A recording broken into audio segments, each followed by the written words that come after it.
मस्जिद के नीचे क्या है ये देखने से, ये पिटीशन डालने से भाजपा को वोट मिलता है और जिससे भाजपा को वोट मिलता है वो काम भाजपा बहुत करती है। ब्राह्मण धर्म की एकता, चातुर्य वर्ण व्यवस्था की एकता हमेशा थी, आज भी है। वो 12-15% लोग हमेशा इकट्ठे रहे और इकट्ठा होकर उन्होंने देश को लूटा भी है। ये नालायकी इनकी है कि एलन मस्क जैसा व्यक्ति ईवीएम पर उंगली उठा रहा है। इनको ईवीएम बंद करा देना चाहिए, बैलेट पेपर से चुनाव करना चाहिए। एक बड़ी आबादी का विश्वास ईवीएम पर नहीं है और जब ईवीएम अविश्वास का कारण बन गई है तो सरकार की जिम्मेदारी है कि ऐसी चीज को हटा दिया जाए।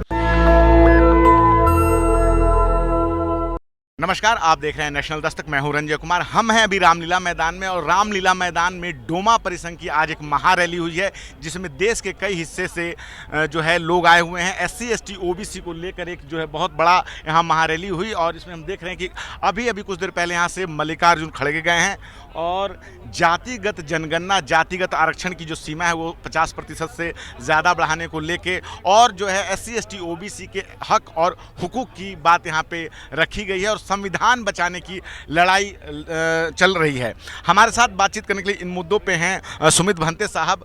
देश में जो अभी मल्लिकार्जुन खड़गे साहब ने बात कही कि अभी हम सर देख रहे हैं कि पूरे जो विश्व है, तो अगर हम बात करें अमेरिका की बात करें तो वो मंगल पर पानी खोज रहा है, लेकिन भारत में चल रहा है कि मस्जिद के नीचे क्या है, उस पर क्या कहेंगे आप? एक्चुअली मस्जिद के नीचे क्या है ये खोजने से बीजेपी को वोट मिलता है। मस्जिद के नीचे क्या है ये देखने से, ये पिटीशन डालने से भाजपा को वोट मिलता है और जिससे भाजपा को वोट मिलता है वो काम भाजपा बहुत करती है। क्योंकि यहाँ एससी ओबीसी के नकली हिंदू बने बैठे हैं, उन्होंने धर्म की चाशनी पी रखी है। वो वैसे अछूत हैं, वैसे शूद्र हैं, वैसे वो ब्राह्मणों के साथ न खा सकते, न बैठ सकते, न रोटी बेटी के संबंध उनके हो सकते, न उन्हें शंकराचार्य बनाया जा सकता है। लेकिन उन्हें हिंदू बना करके, काल्पनिक हिंदू बना करके बीजेपी के लोग मलाई मार रहे हैं।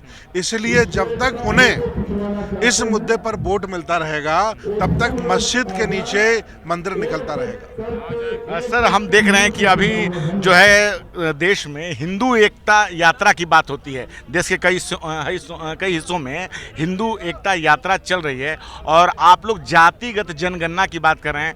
कई लोगों का ग्राउंड पे कहना होता है जातिगत जनगणना से जो है भेदभाव बढ़ेगा, क्या कहेंगे उस पर आप? देखिए, ब्राह्मण धर्म की एकता, चातुर्य वर्ण व्यवस्था की एकता हमेशा थी, आज भी है। वो 12-15% लोग हमेशा इकट्ठे रहे और इकट्ठा होकर उन्होंने देश को लूटा भी है। अब और किसकी एकता वो करना चाहते हैं? क्या वो दलित को हिंदू मानते हैं? क्या वो गुर्जर जाट को हिंदू मानते हैं? क्या वो यादव मौर्य को हिंदू मानते हैं? ये उनका नाकारापन है। हिंदू वो इसलिए बनाते हैं ताकि उन्हें वोट लेना है और जब कोई हक अधिकार की बात आती है तो उनको दलित बता देते हैं, जाति में बांट देते हैं। ये सब बीजेपी का षड्यंत्र है और इस षड्यंत्र में भारत की बड़ी आबादी फंसी है। सर, भाजपा के जो समर्थक हैं वो कहते हैं कि संविधान ने एससी एसटी ओबीसी सभी लोगों का जो है आरक्षण दे रखा है। सभी लोगों को इस देश में 1947 से ही आरक्षण मिला हुआ है। तो अब किस आरक्षण की बात कर रहे हैं और कितना आरक्षण चाहिए? क्या मेरिट कोई नाम की कोई चीज़ होती है कि नहीं होती, उस पर क्या कहना चाहेंगे? देखिए, हम लोग जाति जनगणना कराना चाहते हैं जिससे पता चल जाएगा कि ब्राह्मण कितना है, बनिया कितना है, अपने आप को क्षत्रिय कहने वाला कितना है, ओबीसी कितना है, माइनॉरिटी कितना है और शेड्यूल कास्ट कितना है। जब ये तय हो जाएगा तो जिसकी जितनी जाति हो, जिसकी जितनी संख्या भारी, उसकी उतनी हिस्सेदारी। अगर ये होगा तो बहुजनों को लगभग 95% आरक्षण मिलेगा और 5% में ये सिमट जाएंगे। इसलिए वो जातिगत जनगणना का विरोध करते हैं।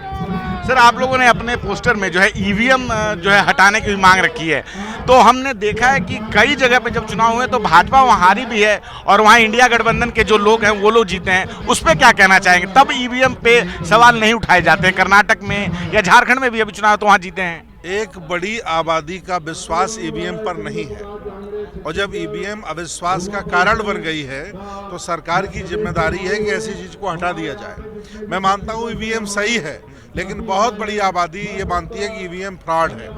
एलन मस्क जैसे लोग फ्रॉड बता रहे हैं, तो आखिर एलन मस्क के ज़्यादा इंडियन लोग तो टेक्नोलॉजी के बारे में नहीं जानते हैं।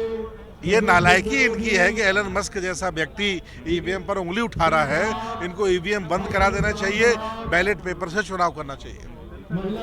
सर, भाजपा के जो समर्थक हैं और भाजपा पार्टी कह रही है कि जो इंडिया गठबंधन है या जो लोग हैं वो एक संविधान बचाने की छद्म लड़ाई लड़ रहे हैं। संविधान को प्रधानमंत्री मोदी जो है वो माथे से लगाते हैं और वो संविधान के हित में ही सारे काम करते हैं। तो संविधान बचाने की कौन सी लड़ाई लड़ रहे हैं आप लोग? देखिए, भाजपा की पाठशाला आरएसएस है और आरएसएस के कार्यालय पर कभी भी तिरंगा झंडा नहीं लगाया जाता, राष्ट्र ध्वज नहीं लगाया जाता। उनकी पाठशाला में संविधान विरोधी सिखाया जाता है। और आज नहीं, ये बहुत पहले से ये लोग, जब देश की आज़ादी चल रही थी, आंदोलन की लड़ाई चल रही थी, तब भी गद्दारी कर रहे थे।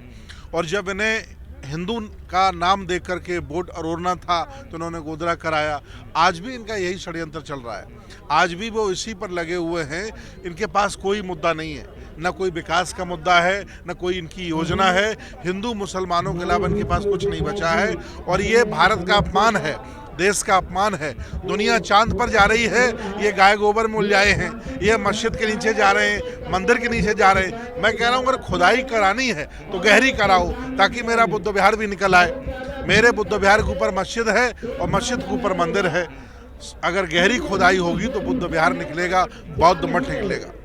बहुत सारे लोग जो हैं उनका साफ साफ कहना होता है कि अब जो है भारत को हिंदू राष्ट्र होना चाहिए। ग्राउंड पे जब हम लोगों से बात करते हैं तो कई सारे लोग जो मिलते हैं कि हिंदू राष्ट्र होना चाहिए। तो हिंदू राष्ट्र में समस्या क्या है? हिंदू राष्ट्र की जो मांग कर रहे हैं वो नेपाल चले जाएं।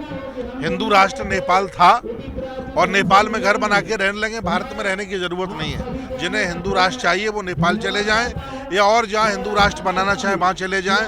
या एक बाबा है जिसने अमेरिका में एक बड़ी ज़मीन खरीदी है, उसका नाम मुझे याद नहीं आ रहा, वहाँ चले जाएं और वहाँ जाके रह लें। वहाँ तो हिंदू राष्ट्र है ना।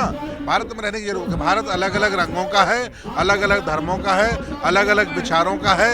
ये जैसा था वैसा ही रहेगा।